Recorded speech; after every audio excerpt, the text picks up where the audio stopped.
Eu resolvi fazer um ultrassom desses 4Ds e aí o cara falou que ele tinha síndrome de Down. Ele não era Down, mas nasceu com uma fissura facial muito grave.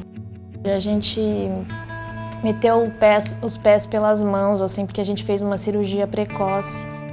Foi um processo pelo qual a gente não precisava ter passado.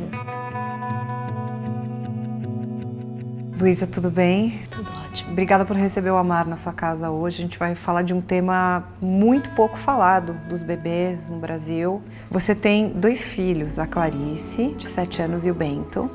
20 dias antes de você dar à luz para o Bento no ultrassom, foi detectada uma fissura facial e uma lábio-palatina. Como é que foi receber essa notícia? Foi difícil.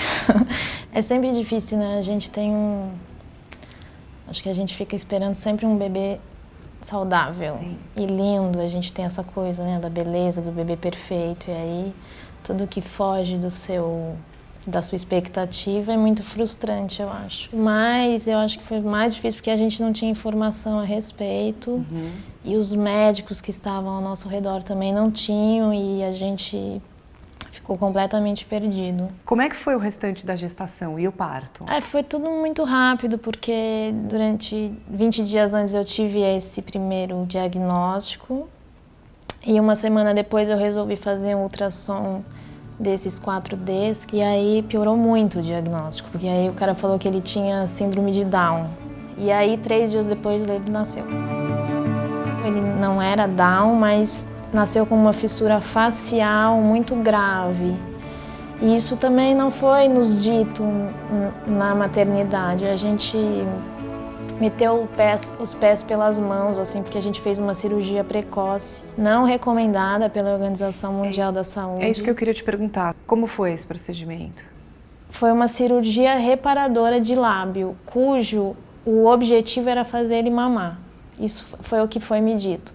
Acontece que não haveria forma dele mamar porque ele não tinha o céu da boca. Então, veja como eu não tinha nenhuma informação a respeito. Então, assim, o Bento fez essa primeira cirurgia e ficou 10 dias na UTI. Teve insuficiência respiratória, né? Ficou respirando através dos aparelhos durante 3 dias. Foi um processo pelo qual a gente não precisava ter passado. Primeiro que não é recomendado porque você vai inibir o crescimento do maxilar dessa criança, porque você vai fechar essa fenda e esse maxilar vai deixar de crescer como ele deveria, ele vai deixar de se desenvolver. No futuro, quase que 90% das crianças que fazem essa cirurgia precoce vão precisar fazer aquela cirurgia ortognática, que é quando serra aqui a mandíbula para colocar as coisas em seus devidos lugares. Quais os cuidados que o Bento precisava?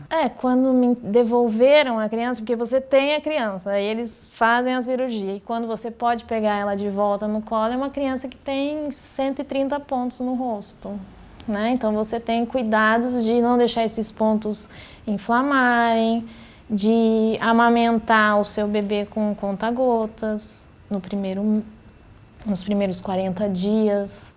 Esse tratamento do Bento é um tratamento que envolve um grande número de profissionais da área da saúde, né? Não é só, uma fono, acho que um oftalmo, um cirurgião plástico, um ortodontista, durante 20 anos de tratamento.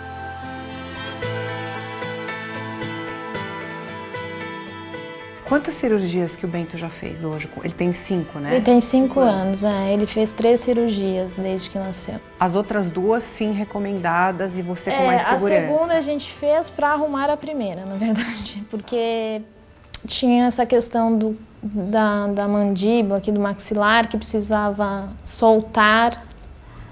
O primeiro médico prendeu a gengiva, uma parte do lábio na gengiva, fez um gatilho, ele falou. A terceira cirurgia foi feita com 1 ano e meio para reconstituir o céu da boca, que foi quando deu certo. Eu nem sabia que podia dar errado. Depois de 1 ano que eu voltei no cirurgião, ele falou, deu certo a cirurgia. Eu falei, mas como assim? Podia dar errado? Ele falou, não, podia, porque às vezes dá errado. E aí você começa a ouvir os casos que dão errado, que você fechou o céu da boca e ele abriu. E aí você tem que refazer, e vira todo esse processo. Tem gente que faz 40 cirurgias, né? Então Você olha para o problema de um lábio leporino, isso é fácil de resolver, não é fácil de resolver.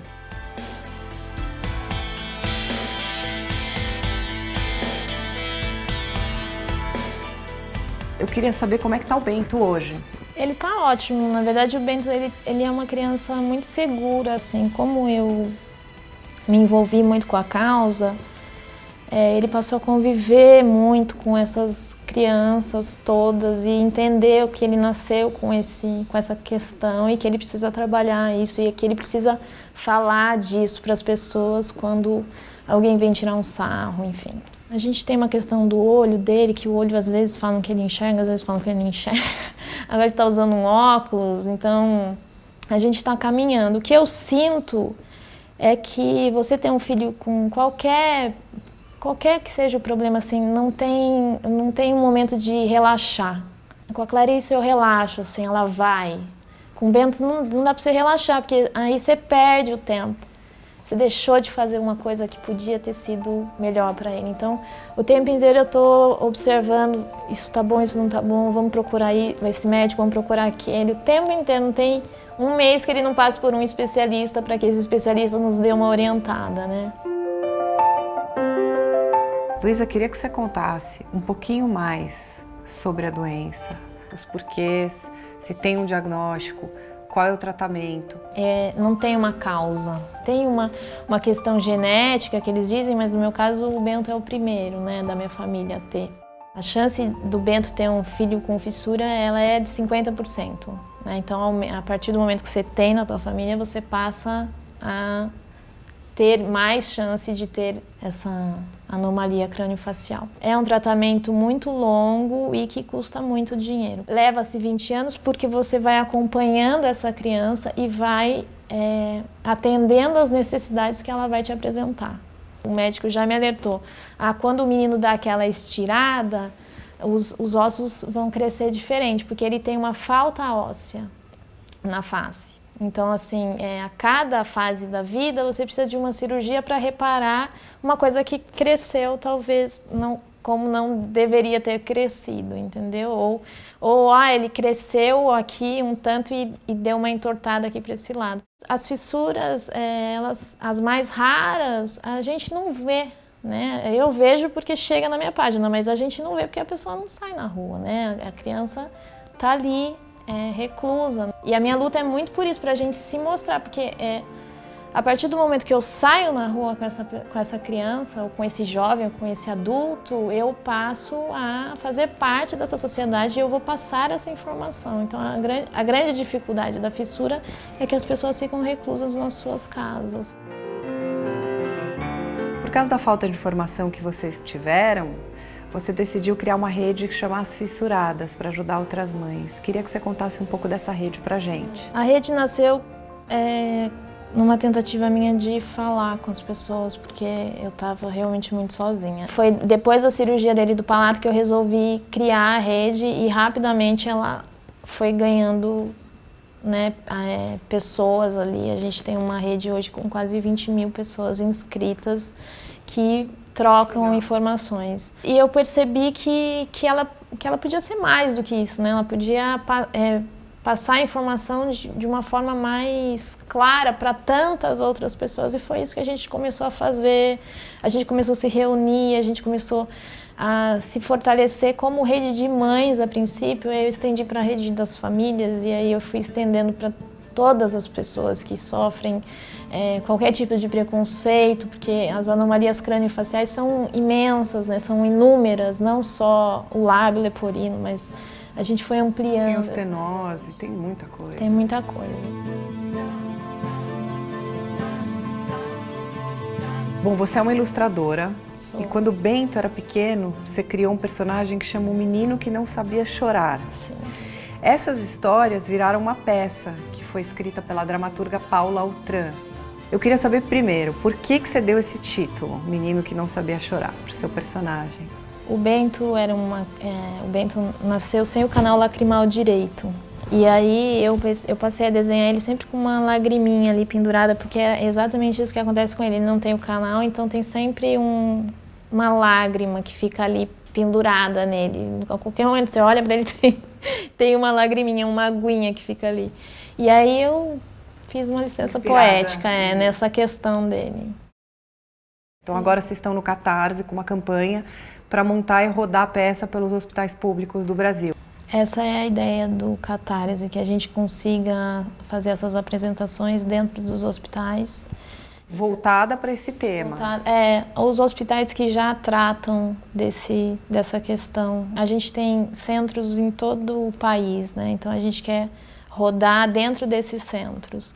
Porque dentro desses centros as crianças fazem todos esses tratamentos, desde a passagem do psicólogo até a fonoaudióloga, até a cirurgia. Então sempre tem, esse paciente está sempre dentro do centro e a gente queria estar junto com eles lá. Este projeto Catarse, ele arrecada fundos para a gente conseguir fazer uma nova montagem dessa peça, O Menino que Não Sabia Chorar, e que ela possa ser apresentada em hospitais, enfim, em hospitais que tratem de crianças que nasceram com essa mesma característica do Bento. E além disso, a peça vai ser editada em livro. Então a importância desse projeto é muito maior do que parece. Luísa, obrigada por dividir tua história com a gente aqui do Obrigada Amar. a vocês. Se você gostou, tem uma história parecida, escreve pra gente no amarmaternidade@gmail.com. Nós estamos em todas as redes sociais, é fácil achar a gente. Vai lá no YouTube, ativa as notificações e inscrevam-se no canal. Eu tô te esperando na próxima quarta com um programa inédito. Beijo!